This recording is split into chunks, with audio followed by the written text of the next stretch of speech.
নমস্কার বন্ধুরা, আপনার ভোটার কার্ড যদি অনেক পুরনো হয়ে যায় বা খারাপ হয়ে যায় তো আপনি খুব সহজেই নতুন ভোটার কার্ড ডাউনলোড করে নিতে পারবেন আপনার ফোন থেকেই। আর যদি নতুন ভোটার কার্ডের জন্য আবেদন করে থাকেন, ভোটার কার্ড না আসে, তাহলে রেফারেন্স নাম্বার যদি আপনার কাছে থাকে, রেফারেন্স নাম্বার দিয়েও আপনি ভোটার কার্ড ডাউনলোড করে নিতে পারবেন খুব সহজেই।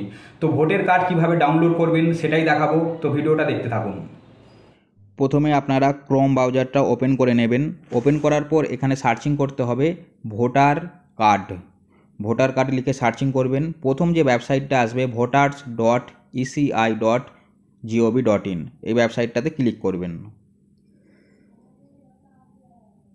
ক্লিক করার পর এই ধরনের ইন্টারফেস আপনারা দেখতে পাবেন। ওপরে দুটো অপশান দেখা যাচ্ছে, একটা হচ্ছে লগ ইন, একটা হচ্ছে সাইন আপ।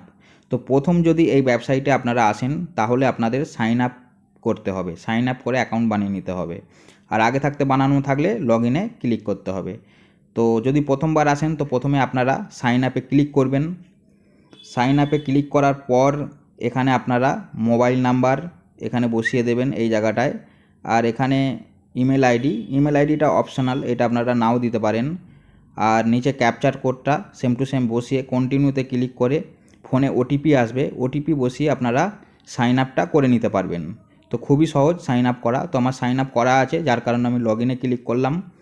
লগ ইনে ক্লিক করে এখানে মোবাইল নাম্বারটা বসিয়ে দিতে হবে আর ক্যাপচারটা দেখে সেম টু সেম এখানে বসিয়ে দিতে হবে।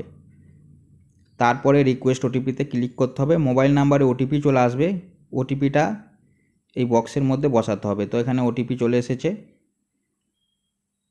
তো ওটিপিটা বসিয়ে ভেরিফাই ক্লিক করতে হবে। ক্লিক করার পর লগ ইন হয়ে গেল। তো এবার আপনাদের স্ক্রল করে একদম নিচে যেতে হবে। নিচে গিয়ে একটা অপশন আপনারা দেখতে পেয়ে যাবেন, ই এপিক ডাউনলোড। এই অপশনটাতে আপনাদের ক্লিক করতে হবে। ক্লিক করার পর এখানে দুটো অপশন দেখতে পেয়ে যাবেন, ইপিক নাম্বার আর রেফারেন্স নাম্বার। তো ইপিক নাম্বার মানে ভোটার কার্ডের নাম্বার, ভোটার কার্ডের নাম্বারটা দেখে দেখে আপনারা বসিয়ে দেবেন। আর যদি আপনারা নতুন ভোটার কার্ড বানাতে দিয়ে থাকেন আর ভোটার কার্ড না আসে তো সেই ক্ষেত্রে আপনাদের কাছে রেফারেন্স নাম্বার থাকবে, সেই রেফারেন্স নাম্বারটা বসাতে হবে। তো এখানে আমার ক্ষেত্রে ভোটার কার্ডের নাম্বার আছে, সেই কারণে আমরা ইপিক নাম্বারটা ক্লিক করলাম। ক্লিক করার পর এখানে ইপিক নাম্বারটা বসিয়ে দিতে হবে, ভোটার কার্ডের নাম্বারটা দেখে দেখে বসিয়ে দিতে হবে। বসিয়ে দেওয়ার পর নিচে স্টেট সিলেক্ট করতে হবে, রাজ্যটা। তো আমাদের ওয়েস্ট বেঙ্গল, আমরা ওয়েস্ট বেঙ্গল এখানে সিলেক্ট করে নিচ্ছি। সিলেক্ট করার পর নিচে সার্চে ক্লিক করতে হবে। ক্লিক করার পর ভোটার কার্ডের ডিটেলসটা আপনি ওপরে দেখতে পাবেন, নাম, স্টেট, কোন মোবাইল নাম্বারটা লিঙ্ক আছে, তো এখানে সব দেখা যাবে। তারপরে একটু নিচের দিকে আসবেন, এখানে সেন্ড ওটিপি, এটাতে ক্লিক করতে হবে। ক্লিক করার পর আপনার রেজিস্টার মোবাইল নাম্বারে ওটিপি চলে আসবে, ওটিপিটা এই বক্সে এন্টার করতে হবে। আর ভোটার কার্ড ডাউনলোড করার জন্য আপনার মোবাইল নাম্বার ভোটার কার্ডের সঙ্গে লিঙ্ক থাকতেই হবে, তার জন্য ফর্ম 8 ফিল আপ করতে হয়।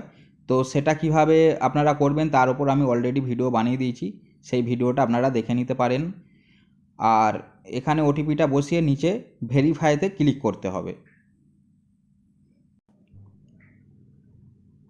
তো এখানে ওটিপি ভেরিফিকেশান সাকসেসফুলি, তো এখানে ডাউনলোড ইপিক এইটাতে আপনারা ক্লিক করবেন। ক্লিক করার পর আপনার ভোটার কার্ড ডাউনলোড হয়ে যাবে।